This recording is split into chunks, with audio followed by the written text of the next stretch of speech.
Hi friends, இன்றைக்கி என்ன செய்ய போகிறேன்னா மீன் கட்லெட் தான் செய்ய போகிறேன். ரொம்ப நாளாக மீன் கட்லெட் போடணுன்ட்டு இருந்தேன். நான் வந்துட்டு அதுக்கு தகுந்த மாதிரி மீன் கிடைக்கல. இப்போ இது வந்து நடுமுள்ளில் உள்ள மீன் தான். அதனால் இந்த மாதிரி முள் இல்லாத நிறைய முள் இல்லாத மீனாக வாங்கிக்கோங்க. சும்மா நடுமுள் மட்டும் இப்படி இருக்க மீனாக வாங்கிக்கோங்க. இதை வாங்கிட்டு எப்படி செய்கிறது நான் ஒன்று ஒன்றா காட்டுறேன். நான் இந்த மீனும் கவலை மீனும் வாங்கியிருக்கேன் குழம்பு வைக்கிறதுக்கு. அப்புறம் இந்த மீன் வந்து கட்லெட்டுக்கு வாங்கியிருக்கேன். எப்படி செய்கிறேன்னு காட்டுறேன் பாருங்கள். இப்போ பாதி மீன் அந்த உடம்பாக மட்டும் எடுத்துக்கிட்டு நல்லா வந்துட்டு பாதி மீனை எடுத்து குழம்புக்கு நான் வச்சுட்டேன். இப்போ பாதி மீன் எடுத்தாச்சு. அந்த மீனை வந்து நல்லா கொஞ்சம் அது மூழ்கிற அளவுக்கு தண்ணி ஊற்றிக்காங்க. மூழ்கிற அளவுக்கு தண்ணி ஊற்றிட்டு இதில் உப்புத்தூள், மஞ்சள் தூள், இப்போ ஃபஸ்ட்டு மீனை நல்லா காடி உப்புத்தூளெல்லாம் போட்டு கழுவிக்கோங்க. சரிங்களா? அப்போ தான் அந்த கவுச்சி இல்லாமல் இருக்கும் உங்களுக்கு. மஞ்சத்தூள் போட்டாச்சு ஒரு ஸ்பூனு. அப்புறம் நான் வந்து கொஞ்சம் மிளகாத்தூள் போடுவேன். சிலர் வந்து வெறும் மஞ்சத்தூள் உப்புத்தூள் போட்டு வேக வைப்பாங்க. நான் வந்து ஒரு ஸ்பூன் மிளகாத்தூளும் போடுவேன். அந்த காரம் நல்லா உள்ள அந்த மீன்லேயும் நல்லா பிடிக்கணும்னு சொல்லி போட்டுட்டு இதை வந்து மூடி போட்டு வேக வச்சிடும். நல்லா ஒரு மூடி போட்டு ஒரு 10 நிமிஷம் வேக வச்சா போதும். ரொம்ப நேரம்லாம் வேக வைக்க தேவையில்ல. ஒரு 10 நிமிஷம் வேக வச்சுக்கலாம். இந்த சைடில் பாரு, ஒரு 4 பெரிய உருளைக்கிழங்கு எடுத்திருக்கேன்.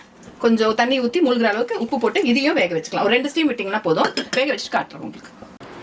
பாருங்க, மீன் நல்லா வெந்துச்சு. ஒரு 10 நிமிஷம் தான் வேக வச்சோம். அது தண்ணியை வடிகட்டிட்டு எடுத்துட்டேன். இப்போ இங்கே வந்துட்டு உருளைக்கிழங்கையும் நல்லா வேக வச்சு உரிச்சு தண்ணியை வடிகட்டி எடுத்துட்டேன். இதை நல்லா ஒரு மேஷர் வச்சு நல்லா மேஷ் பண்ணிக்கலாம். உருளைக்கிழங்க மீனை வந்துட்டு நல்லா எப்படி உதுத்து எடுத்துக்கணும். நம்ம மீனை வந்து உதுத்து எடுத்துக்கலாம். இப்படி இருக்கு இல்லைங்களா? இது வந்து ஒரு நடுமுள் மட்டும் தான் இருக்கும் இதில். அதனால இப்படி எடுத்துட்டு இது பாருங்க, ஒன்று வேறு முள்ளே இருக்காது. இந்த மாதிரி அந்த மாதிரி மீனுங்களாம் எடுத்துட்டிங்கன்னா இது நல்லா உதுத்தணும். பொடியே நல்லா உதுத்து எடுத்துக்கலாம். இதெல்லாம் அதை வந்து பாருங்கள், இந்த மாதிரி பண்ணும்போதே கொஞ்சம் உதுத்து விட்டுருங்க. ரொம்ப வந்து ஹோலாக வைக்காதீங்க. அதுவே தானாகவே உதுந்துடும் நீங்கள் இது பண்ணும்போது. அது மாதிரி எல்லா மீன் இதில் முள் இல்லாத மீன் எடுத்தால் தான் நீங்கள் உதுக்க முடியும். இல்லைன்னா ரொம்ப கஷ்டமாயிரும். நெக்ஸ்ட் வந்து இதுக்கு என்னென்ன தேவை நாங்கள் இங்கே என்னென்ன தேவைன்னு பாருங்கள். வெங்காயம் எடுத்திருக்கேன். பெரிய வெங்காயம் வேணால் ஒரு 5 வெங்காயம் பெருசாக எடுத்துங்க. வெங்காயம் நிறைய தேவை கட்லெட்டுக்கு. நான் வந்து கொஞ்சம் குட்டியாக இருக்கிறதுக்கு இத்தனை வெங்காயம் எடுத்திருக்கேன். பச்சை மிளகா ஒரு 6 பச்சை மிளகா எடுத்திருக்கேன். ஏன்னா நம்ம கொஞ்சம் மிளகாத்தூள் போடுவோம். ஏற்கனவே மிளகாத்தூள் போட்டு வேக வச்சுங்க. வெங்காயம் நிறைய தேவை கட்லெட்டுக்கு. நான் வந்து கொஞ்சம் குட்டியாக இருக்கிறதுக்கு இத்தனை வெங்காயம் எடுத்திருக்கேன். பச்சை மிளகா ஒரு 6 பச்சை மிளகா எடுத்திருக்கேன். ஏன்னா நம்ம கொஞ்சம் மிளகாத்தூள் போடுவோம். ஏற்கனவே மிளகாத்தூள் போட்டு வேக வச்சிருக்கேன். அப்புறம் வந்துட்டு இது பூண்டு வந்து ஒரு 10 பல்லு பூண்டு எடுத்திருக்கேன். இது பொடியாக சாப் பண்ணிக்கணும். அதே மாதிரி இஞ்சி ஒரு துண்டு எடுத்துக்கிறேன். அதுவும் பொடியாக சாப் பண்ணிக்கணும். அப்புறம் வந்து கொத்தமல்லி கொஞ்சம் நிறையாவே எடுத்திருக்கேன். அதையும் பொடி, வெங்காயம், பச்சை மிளகா, பூண்டு, இஞ்சி, கொத்தமல்லி எல்லாத்தையும் நல்லா ஃபைன் சாப் பண்ணிக்கோங்க. பொடியாக வந்து இது பண்ணிக்கோங்க. உருளைக்கிழங்க வந்து மசிச்சு வச்சுக்கோங்க. அப்புறம் வந்துட்டு மீனையும் நல்லா எப்படி உதுத்து வச்சுக்கோங்க. நெக்ஸ்ட் ஒரு ப்ராசஸாக காட்டுறேன் நான்.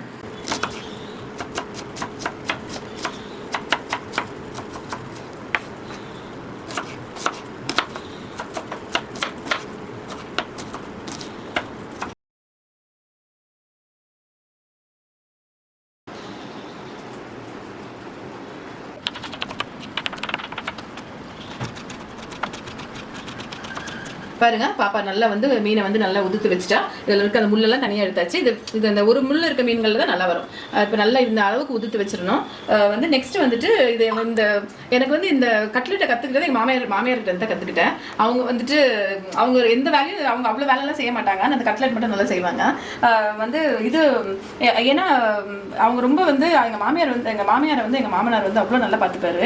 அந்த அளவுக்கு அவங்க வேலையெல்லாம் வாங்க மாட்டாங்க, எதுவுமே செய்ய மாட்டாங்க. நாங்கள் தான் செய்வோம். ஆனால் இந்த கட்லெட் மட்டும் அவங்க ரொம்ப நல்லா செய்வாங்க. அவங்ககிட்ட தான் அந்த கட்லெட்டு, மீன் குழம்பு வைக்கிறது அதெல்லாம் நான் கற்றுக்கிட்டேன். மற்றபடி மற்ற இதெல்லாம் எனக்கு ஃபஸ்ட்டே தெரியும். இதெல்லாம் வந்துட்டு நான் வந்து அந்த கட்லெட் செய்கிறது அவங்ககிட்ட தான் கற்றுக்கிட்டேன். ரொம்ப டேஸ்ட்டாக இருக்குங்க. நீங்கள் செஞ்சு பாருங்கள். இப்போ வந்து நம்ம கொஞ்சம் ரஸ்க்கு இல்லை இதெல்லாம் எடுத்துக்கலாம். வந்து பிரெட் கிரம்ஸு இருந்தால் எடுத்துகிட்டு மிக்சியில் போட்டு ஒரு சுற்றி எடுத்துக்கோங்க. வந்து இது வந்துட்டு இந்த மேலே கொஞ்சம் கோட்டிங்க்கு, மற்றபடியில் ஒன்று வேறு எதுவுமே முட்டை தேவை, அவ்வளோதான். இதை வதக்கி எடுத்து பெசரிட்டு எல்லாத்தையும் ஒன்றா இதை போட்டு வந்து மேலே இது பண்ணி கோட்டிங் கொடுத்து இது பண்ணிக்க. இதான் ரொம்ப கொஞ்சம் வேலை இருக்கும். ஆனால் வந்து சாப்பிடும்போது அந்த வேலையெல்லாம் தெரியாது. ரொம்ப டேஸ்ட்டாக இருக்கும்.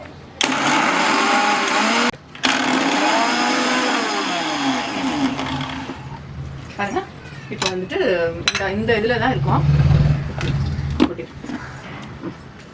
இந்த மாதிரி இப்போ பவுடர் பண்ணிக்கோங்க. ரொம்ப பவுடரும் பண்ண தேவையில்ல. கொஞ்சம் நம்ம வந்து அந்த கோரஸாக பண்ணிக்கிட்டாலே போதும். விட்டு பண்ணிக்கிட்டால் போதும். இந்த அளவில் வந்துட்டு பாருங்க. இப்போ பாருங்கள், முட்டை ஒன்று எடுத்துக்கலாம். முட்டையில் வந்துட்டு சும்மா கொஞ்சம் பெப்பர், ஒரு 1/2 ஸ்பூன் பெப்பரு போதும் எடுத்துருங்க. 1/2 ஸ்பூன் பெப்பரு, அப்புறம் கொஞ்சம் ஒரு 1/2 ஸ்பூன் வந்து உப்பு, பாருங்க கட்லெட் தேவையானதெல்லாம் எடுத்து வச்சுட்டேன். இப்போ ஒன்று போடும்போது உங்களுக்கு நான் சொல்லிடுறேன் என்னென்ன போட்டுட்டே டக்குன்னு என்னென்ன தேவையோ எப்படி செய்யணும்னு சொல்லிடுறேன் உங்களுக்கு.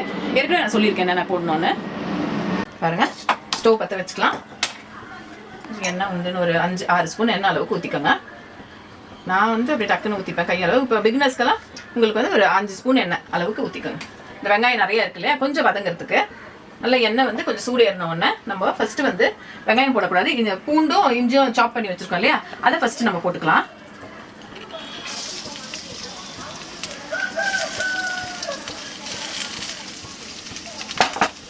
சும்மா ஒரு 2 வதக்கி விட்டுட்டு இதை அதுக்கப்புறம் நம்ம வந்துட்டு வெங்காயத்தை போட்டுக்கலாம்.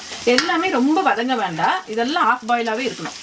அப்போ தான் வந்து நம்மளுக்கு வந்து நல்லாயிருக்கும், கட்லெட் கொஞ்சம் நல்லாயிருக்கும். ஏன்னா அதுக்கப்புறமா நம்ம வந்து எண்ணெயில் வந்து ஃப்ரை பண்ணி எடுக்க போகிறோமே, அதனால ஆஃப் பாயிலாகவே எல்லாமே கொஞ்சம் ரொம்ப வதங்க தேவையில்லை. அதுக்கப்புறம் வெங்காயம் போட்டு வதக்கினோடனே கொஞ்சம் 2 வதக்கி விட்டுட்டு இப்போ நம்ம நெக்ஸ்ட்டு வந்து பச்சை மிளகாவை போட்டுக்கணும். உங்களுக்கு எவ்வளோ காரம் வேணுமோ அந்த அளவுக்கு போட்டுக்கோங்க. ஏன்னா நம்ம மீன்லேயும் வந்து வேக வைக்கும் போதும் நம்ம மிளகாத்தூள் போட்டிருக்கோம் 1 ஸ்பூனு. அப்புறம் இப்போவும் வந்து பச்சை மிளகா போட்டிருக்கோம், மிளகாத்தூளும் போட போகிறோம் கொஞ்சம். அப்போ தான் டேஸ்ட் நல்லாயிருக்கும், இல்லைன்னா அது ஒரு பிளாங்காக இருக்க மாதிரி இருக்கும், காரம் இல்லாத மாதிரி. அதனால் பாருங்கள் கொஞ்சம் நல்லா வதங்கட்டும். இது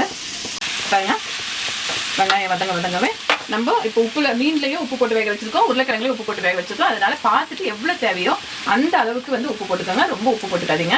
நான் வந்து டேஸ்ட் பார்த்துட்டு தான் நான் உப்பு போடுறேன். நான் நெக்ஸ்ட்டு வந்து வதங்கிறதுக்கும் ஈஸியாக இருக்கும், வெங்காயத்தை உப்பு போட்டுட்டு வெங்காயம் வதங்கிறதுக்கும். நெக்ஸ்ட்டு வந்து இந்த பட்டை லவங்கத்தூள் இருக்கும் இல்லையா, அது வந்து வேணும்னா போட்டுக்கோங்க. அந்த ஃப்ளேவர் வேணும்னா அவங்க போட்டுக்கோங்க. இல்லை எனக்கு அது வேண்டாம், அந்த ஃப்ளேவர் வேண்டாம்னா அப்படியே விட்டுருங்க. நான் வந்து கொஞ்சம் சேர்த்துப்பேன் இந்த பட்டை லவங்கத்தூள். அதையும் போட்டு நல்லா வதக்கி விட்டுட்டு நெக்ஸ்ட்டு வந்து எல்லாமே ஒரு 2 வதக்கு தான். அப்புறம் நெக்ஸ்ட் ஒன்று போட்டுக்கலாம் நம்ம. நெக்ஸ்ட்டு ஜீரகத்தூள் நல்லா 1 ஸ்பூன் அளவுக்கு ஃபுல்லாக போடுங்க. நான்வெஜ்னாலே நம்ம நல்லா ஜீரகத்தூள், சோம்புத்தூள் கூட போடுவாங்க, நான் போடல, நான் பட்டைத்தூள் போட்டேன்னு சொல்லிட்டு. அப்புறம் வந்து மஞ்சள் தூள் போட்டு தான் நம்ம மீனை வந்து நம்ம இது பண்ணி வச்சுருக்கோம், வதக்கி வச்சுருக்கோம், வேக வச்சுருக்கோம். அது கொஞ்சம் வதக்கிறதுக்கு வந்து ஒரு 1/2 ஸ்பூன் வந்து மஞ்சள் தூள் போட்டாச்சு. எல்லாத்தையும் போட்டு திருப்பி ஒரு வதக்கி வச்சுட்டு நெக்ஸ்ட்டு வந்து மிளகாத்தூள் வந்து உங்களுக்கு தேவைன்னா மிளகாத்தூள் போட்டுக்கோங்க. இல்லை வேண்டாம் எனக்கு இந்த பச்சை மிளகாவோட காரமே போதும்னா விட்டுருங்க. நான் வந்து கொஞ்சம் போட்டுப்பேன், மிளகாத்தூள் வந்து திருப்பி போட்டுப்பேன் 1 ஸ்பூன் அளவுக்கு. ஏன்னா கொஞ்சம் நல்ல காரமாக இருந்தால் தான் கட்லெட் நல்லாயிருக்கும், மீன் கட்லெட் இல்லையா. அதனால் நல்லா 1 ஸ்பூன் போட்டு நல்லா அதையும் வதக்கி விட்டுட்டு எல்லாமே 2 வதக்கத்துக்குள்ளே எல்லாமே வெந்துடும். இது கொஞ்சம் ஒரு அளவுக்கு அந்த ஆஃப் பாயில் ஆயிரும். இப்போ கொஞ்சம் போட்டுக்கிறேன். இப்போ வந்துட்டு நம்ம வச்சுருக்கோம் இல்லையா மீன், இந்த மீனையும் வந்து இதில் போட்டு வதக்கணும். ஃபஸ்ட்டாக முடிஞ்சிடுங்க. ஆனால் என்ன கொஞ்சம் பெரிய ப்ராசஸ் இது, சீக்கிரமாக கொஞ்சம் ஃபாஸ்ட்டாக செஞ்சுட்டா. இப்போ எங்களுக்கெல்லாம் டக்கு நான் செஞ்சு பழக்கிறதுக்கு நல்லா ஃபாஸ்ட்டாக செஞ்சிடுறேன். உங்களுக்கு கொஞ்சம் நேரம் எடுக்கும். எல்லாம் கட் பண்ணி வச்சுட்டு டக்கு நான் ஒன்று போட்டு எடுத்துருங்க. இதையும் போட்டு நல்லா அந்த மசாலாலேயே போட்டு கொஞ்சம் நல்லா வதக்கி விடுங்க. ஃபஸ்ட்டு மீனை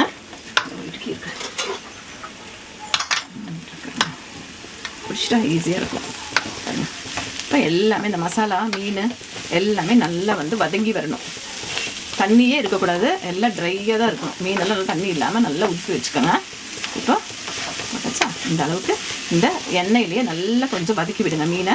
இது மட்டும் தான் ஒரு 5 நிமிஷம் வதக்கணும் மீனை. மற்றதெல்லாம் ரொம்ப வதக்க தேவையில்லை. மீன் வந்து அந்த எண்ணெய் அந்த மசாலாலாம் ரோஸ்ட் ஆகணும். இந்த பட்டை லவங்கத்தூள் அப்புறம் வந்து ஜீரகத்தூள் மிளகாத்தூள் எல்லாமே அதில் பட்டு நல்லா இருக்கும். அதுக்கான பிறகு இப்போ ஸ்லோ பண்ணிடுங்க. ஸ்டோவை ஸ்லோ பண்ணிவிட்டு இப்போ நம்ம வந்து இந்த இது வச்சுருக்கோம் இல்லையா, இந்த உருளைக்கிழங்கு இதை போட்டுடலாம்.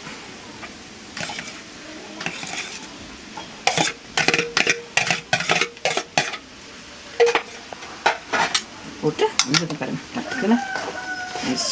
அப்போ இதையும் போட்டு ஸ்டோவை வந்து ஸ்லோவாக வச்சுக்கோங்க. இதையும் போட்டு நல்லா கூட வந்து சேர்த்து நல்லா வந்து கிளறி விட்டுட்டு ஸ்டோவை வந்து ஆஃப் பண்ணிடலாம். ஆஃப் பண்ணிவிட்டு அதுக்கப்புறம் இதுக்கு நல்லா கிளறி விட்டு உருளைக்கிழங்கு போட்டு ஸ்டவ் ஆஃப் பண்ணிடுங்க.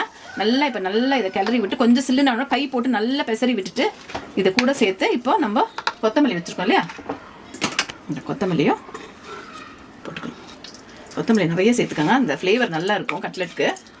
அதான் அந்த மீன் கட்லெட் மாதிரியே இருக்காதுங்க. அது நீங்கள் செஞ்சு பாருங்கள், செஞ்சு பார்த்துட்டு சொல்லுங்கள் எப்படி இருக்குன்னு. ரொம்ப டேஸ்ட்டாக இருக்கும். மீன் கட்லெட் வந்து மட்டன் கட்லெட்டோட மீன் கட்லெட் ரொம்ப டேஸ்ட்டாக இருக்கும். எங்கள் ஃபேமிலியில் இது ரொம்ப ஃபேவரட் இது வந்துட்டு.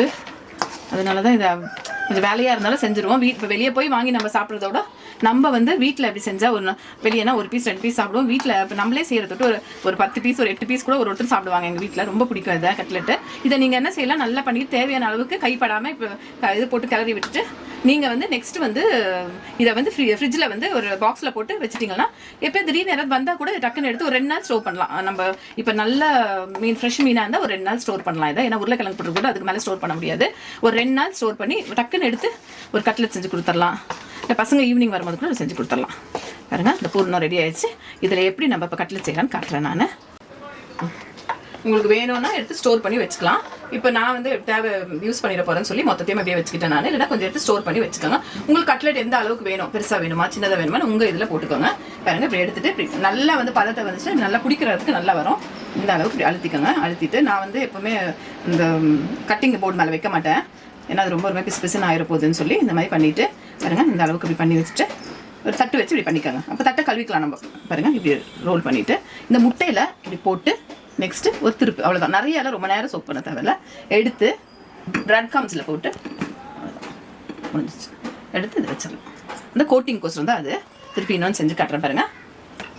எடுத்துக்காங்க அப்படி எவ்வளோ பெரிய பீஸ் வேணுமோ அந்த மாதிரி பண்ணிக்கோங்க. உங்களுக்கு பெருசாக வேணாலும் இன்னும் கொஞ்சம் பெருசாக போட்டுக்கலாம், சின்னதாக வேணால் போட்டுக்கலாம். ரொம்ப வந்து மெலிசாக தட்டாதீங்க, கொஞ்சம் திக்காகவே இருக்கட்டும் உங்களுக்கு. ஏன்னா எல்லாம் வெந்திருக்கு உங்களுக்கு. வந்து இப்போ வந்து ஏன்னா சும்மா வந்து எண்ணெயில் தவாவில் வச்சு தான் நான் பண்ண போகிறேன். டீப் ஃப்ரை பண்ண போகிறதில்ல. இது வந்து சும்மா தவாவில் வச்சு ஷாலோ ஃப்ரை தான் பாருங்க. போட்டு இந்த மாதிரி பண்ணிக்கிறீங்களா. நெக்ஸ்ட்டு இந்த முட்டையில் அப்படி போட்டு அது பிரியாமல் இருக்கிறதுக்கு தான் முட்டையில் எடுத்துடுறோமா.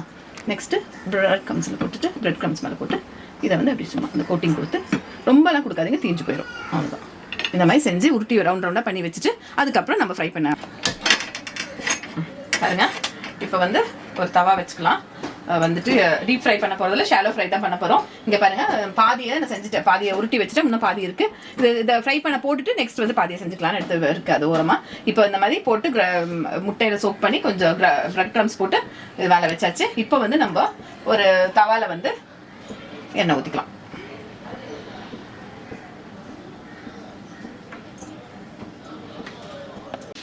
பாருங்க. இப்போ திருப்பி இந்த சைடில் போட்டுக்க வேண்டியதுதான். மெதுவாக பண்ணுங்கள், ரொம்ப ஃபாஸ்ட்டாக பண்ணி உடச்செல்லாம் விட்டுறாதீங்க. உடையும் உடையாது இது. மெதுவாக பண்ணிக்கலாம். இதை ஒன்று ஒன்றா திருப்பி விட்டு எதை ஃபஸ்ட்டு போட்டிங்களோ அதை முதல் ஃபஸ்ட்டு திருப்புங்க. சரிங்களா, நல்லா ஃப்ரை ஆகிடும்.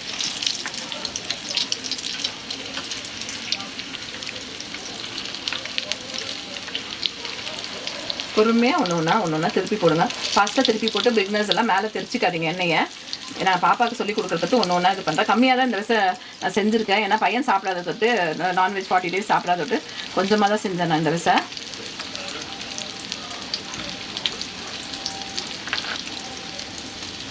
இப்போ நம்ம ஒரு 3/4 கிலோ மீன், ஒரு 1/2 கிலோ உருளைக்கிழங்கு, கொஞ்சம் வெங்காயம்லாம் போட்டால் நியர்லி எப்படியும் ஒரு இப்போ இதுலேயே இருக்கும் ஒரு 20க்கு மேலே இருக்கும்னு நினைக்கிறேன். இதில் இன்னும் அதில் ஒரு 25 ஒரு 50 கட்லெட்ஸ் வந்துடும் நம்மளுக்கு. 50க்கு மேலேயே வரும் கட்லெட்ஸு. நம்ம எந்த சைஸில் போடுறோமோ அவ்வளோதான். பாருங்கள், இந்த சைட் ரிப்போர்ட்டு அந்த சைட் ரிப்போர்ட்டு அவ்வளோதான், எடுத்துட வேண்டியது தான். கொஞ்சம் நேரம் தான். பாருங்கள், நல்லா கொஞ்சம் எல்லாத்தையும் கொஞ்சம் தள்ளி விட்டுக்கோங்க. ஏன்னா கொஞ்சம் அந்த எண்ணெய் எல்லாம் ட்ரெயின் ஆகி வர்றதுக்கு கொஞ்சம் தள்ளி விட்டுடலாம் எல்லாத்தையும். அவ்வளோதான். எவ்வளோ ஃபாஸ்ட்டாக முடிஞ்சிச்சு பாருங்கள். இப்போ ஒன்று ஒன்றா நம்ம வந்துட்டு எடுத்துக்க வேண்டியது தான்.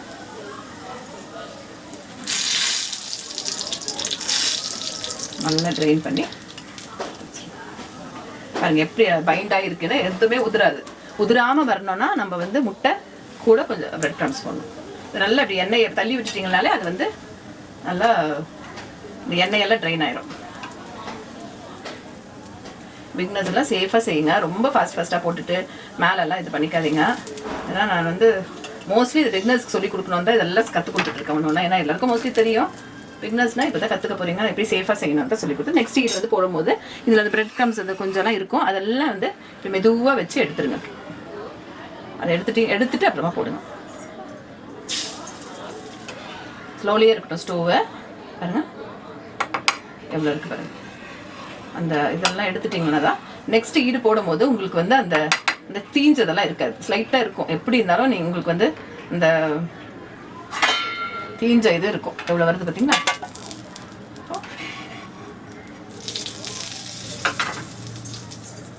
செகண்ட் இது அடுத்து திருப்பி செகண்ட் ஒன். அந்த செய்கிற ப்ராசஸ் தான் கொஞ்சம் நேரம் எடுக்கும். மற்றபடி இந்த ஃப்ரை எல்லாம் டக்குன்னு ஃப்ரை பண்ணி எடுத்துடலாம். பாருங்கள், ஒரு ஈடு போட்டால் நெக்ஸ்ட் ஈடு இப்போ ஃபாஸ்ட்டாக போட்டாச்சு.